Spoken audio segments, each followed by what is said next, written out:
Oh, okay. I think that let's see. What test? I can't tell if the microphone is working. Hello, hello.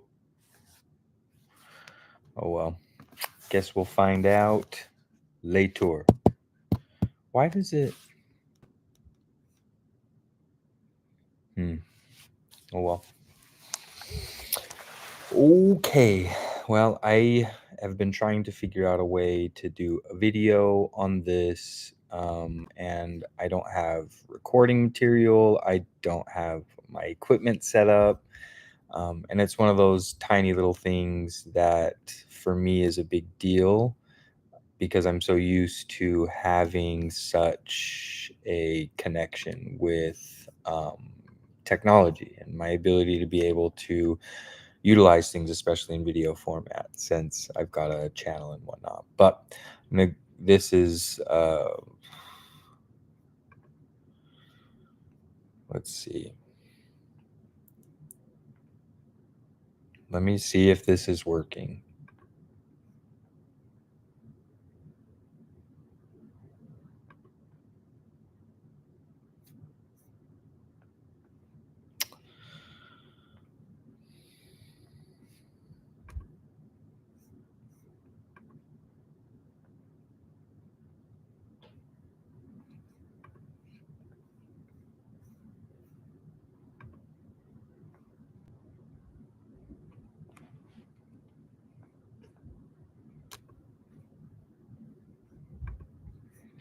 I don't know if this is working right. it's kind of showing up. I think the microphone's working. So sorry for 2 minutes of technical difficulties, but we're gonna go ahead and jump into it. So I wanted to do a video today on my MOHO selfie. I would love to do a paper on it and spend that time, but it's something that I haven't been able to really do to this point. So um, I wish there was a way that I could show my screen. I'm sure that there is. It's just, like I said, I don't have all of the kinks and things worked out, so I do apologize for that. But so on my paper for the Moho selfie project, I have two graphs that I've set out, two pie charts. And on those pie charts, I have it broken down into the percentages of the day that I anticipated that I would be spending in each of the occupations, right? So occupational areas, which consist of social participation, ADLs, IADLs, health management, rest and sleep, education, work, play, and leisure. And my predictions are as follows. In ADLs, I expected 2% of my day to go into that. In IADLs, I thought about 3%. Into health management, I estimated around 5% of my day. In rest and sleep, I hoped for 30%, although I knew I wasn't going to get that, but I still hoped for it. And then education, I thought would be about 20% of my day. Work was about 7%. Play, I anticipated around 10%. Leisure at 15, and social participation at 8. And those were my predicted percentages of the day that I would spend in those occupations. For myself, when I did my selfie time, I guess, I did it over a 2 day period. I did it over both days were during the week, so they are my busier times. And one was on a Tuesday, which is my busiest days, and one is on a was on a Wednesday, which is slightly less busy because I have a little bit less class, and sometimes I work, sometimes I don't work. It's a little bit in between. So I did it over the course of 2 days also because I worked one day. I did not work the other day, which I felt kind of gave me a decent balance of my work profile because that's pretty close to where I'm at. Every other day is about where I work. So 4 days is 4 to 5 days is what I'll work during a week, give or take. Just depends on what I get during the weekend. But anyway, so I did it over the course of 2 days, so 48 hours. So I did it every hour. I tried to do it on the hour. I was really terrible at actually taking the picture on the hour because I didn't want to set up a timer because I had things like work where I wouldn't be able to follow a timer very well. And it would be quite distracting in the position that I had. So I just made a mental note, and sometimes I was maybe 15 or 20 minutes plus or minus within the hour. So some of the pictures may not have been right on the hour, but the description and representation was still the same. In each case, I was still participating in the same exact occupation at the time. So after I was completed with my selfie, once I had finished all of my pictures, one thing that I was really surprised with was the amount of overlap on occupations. I found myself at many points during my day not doing one, but doing multiple. And what I mean by that is I would be participating in education while eating food. So doing like in a certain sense, maybe it's ADL that I'm participating in, or health management because of the food that I was eating, or maybe it was even something, yeah, no, it was maybe a leisure type thing where I was having something I was really enjoying. I don't know. There was always kind of overlap, which was interesting. So after I had completed the 48 hours and I had taken all of my pictures, I did the computations. I added everything together and I averaged it out so that I could figure out what my percentages would be over an average 24-hour period. So I went ahead and did that. And after I had plugged everything in, um, it changed quite a bit from what my predictions were. So ADLs, I was pretty close at actual percentage of time. I spent 1.7% of my day doing ADLs, so about zero point 0.4 hours. Um, and I had predicted 2%, so I was pretty close on that. One thing I was very surprised with was the amount of time I spent in IADLs, which was I had predicted 3%, and I ended up having a total of 10 oh, sorry, 5.3%. I apologize. So I predicted 3% and I had 5.3, or approximately 1.3 hours worth of time that I spent in IADLs. And that generally was driving for me. And I realized something quite funny, and I wanted to emphasize this for sure.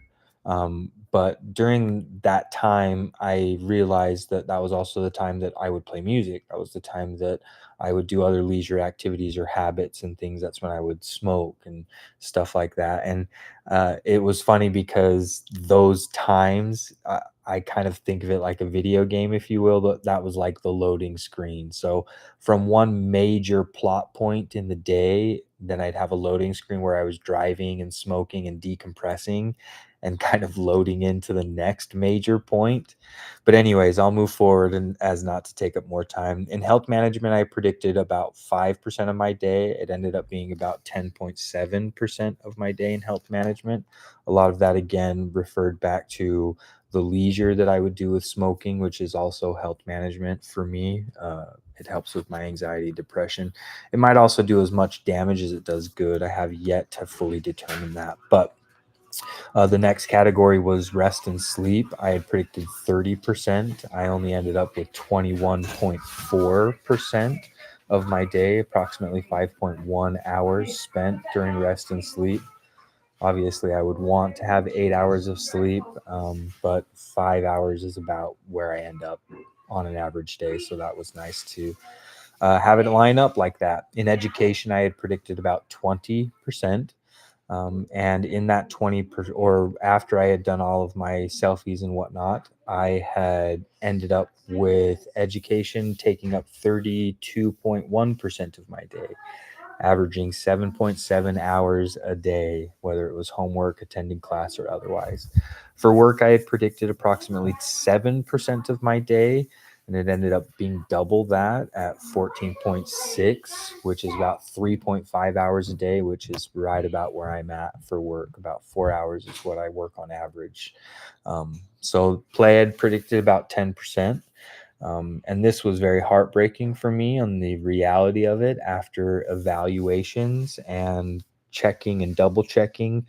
I ended up with a 0% of my day spent in a play activity.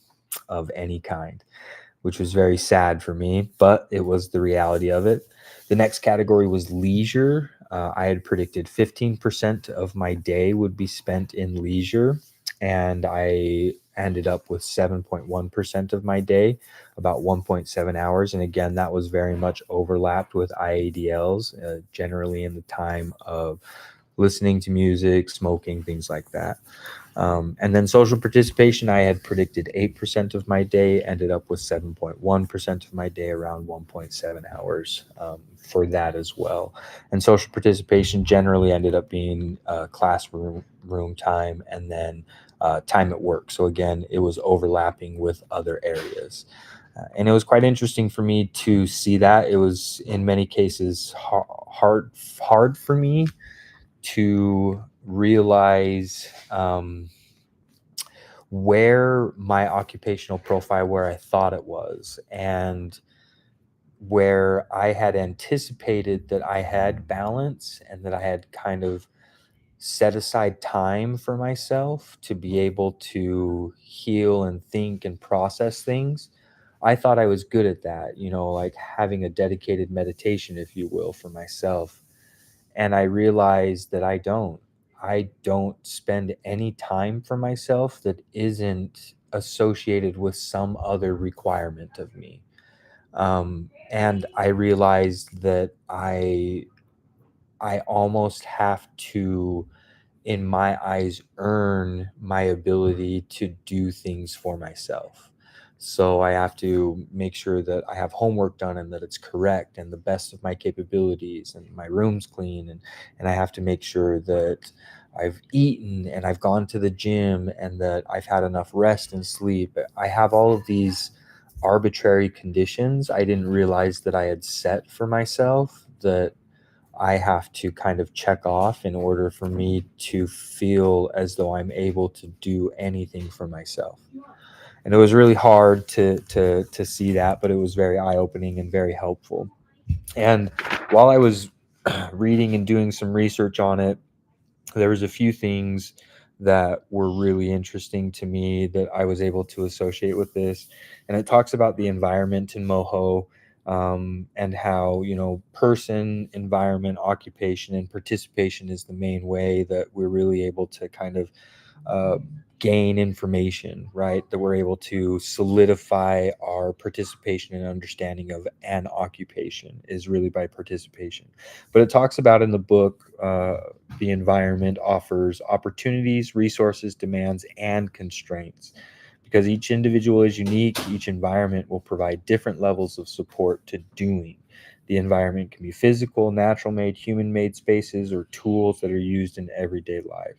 The environment can be social, including groups of people that create a sense of belonging. All settings in which activities or tasks is performed is made up of spaces and objects, and such settings can be enablers or a barrier for people with a physical or a mental impairment.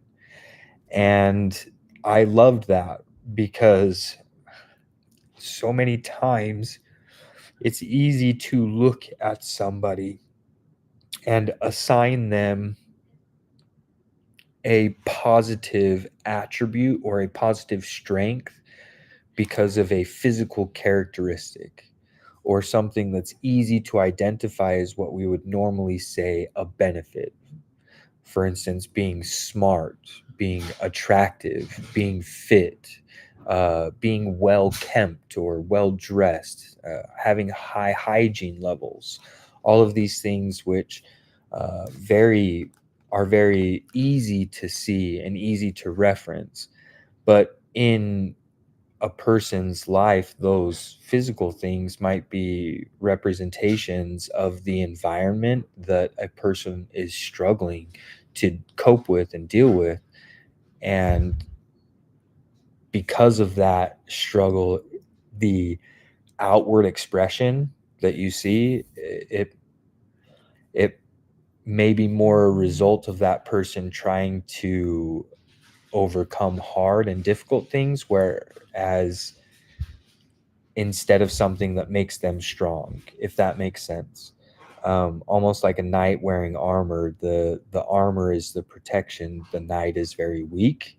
So for instance, my physical body, you might think that I'm quite mentally strong because I look physically strong, and I am mentally strong until the chinks in the armor are noticeable, and then the weaknesses are large and difficult for me to deal with. And so it was very interesting to kind of see that occupations are fluid and they are dynamic, and within the world of trying to understand them, it's can be very difficult to differentiate and assign proper meaning to